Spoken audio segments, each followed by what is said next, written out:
Now to three big stories breaking overnight on the GOP campaign trail. A big campaign shakeup for Ron DeSantis. Roughly a dozen staffers have been let go. New campaign finance numbers show flashing warning signs for DeSantis. Most of his cash coming from donors who have maxed out. And speaking in Florida last night, Trump tells DeSantis to get home, accusing the governor of neglecting state needs as insurance companies flee the state. NBC's Garrett Haake is joining me from West Palm Beach. Garrett, good to see you again on a Sunday here. So you were there for Trump's speech. Are you detecting a new energy in his campaign attacks on Ron DeSantis?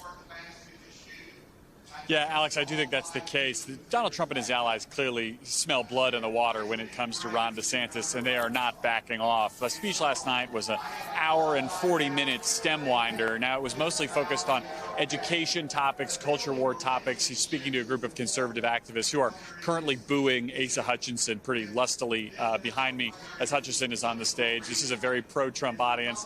Hutchinson, obviously an anti-Trump, very critical of Trump candidate. But Donald Trump has clearly detected that there's weakness in the DeSantis campaign and that his poll numbers are going the wrong direction, and he is putting gasoline on that fire. Here's some of what he had to say about his chief rival on stage last night. We are totally dominating DeSantis right here in the state of Florida. So we want him to get home and take care of insurance because you have the highest insurance in the nation. All of the people that were supporting him, they're saying, hey, wait a minute, you're down by 57 points. The sanctimonious and his establishment handlers are wasting such precious time and resources to divide the party. They're dividing the party. Although he's dropping so quickly, he's probably not going to be in second place much longer. I wonder who he's going to be. Maybe it's Vivek.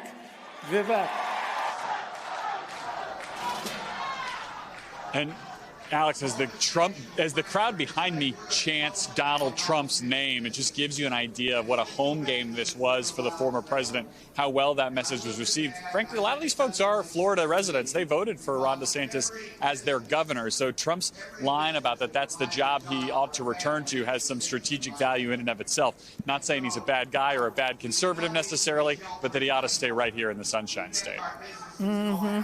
Hey, Garrett, I want to look together to this Politicos who won, lost, and face-planted in the presidential money race, in which they say nearly every candidate's fundraising came with a caveat.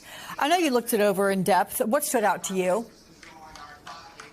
Yeah, NBC's done a lot of reporting on this, too. The bottom line to me is the candidates not named Trump all having varying degrees of trouble raising money or looking like they'll be able to continue raising money.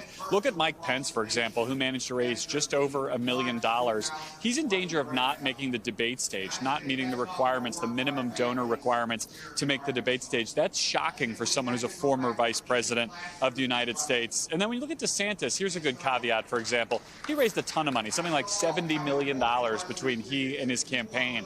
But a lot of that money is general election money. And a lot of it's money from people who gave him the absolute maximum donation, meaning they can't give again. He is maxing out from the people who love him and potentially having a hard time finding people who like him to help keep the campaign going. We reported last night he's had to lay off staffers as a cost-cutting measure. We're only a few months into this campaign, Alex. That's not a position you want to be in right now if you're the DeSantis campaign.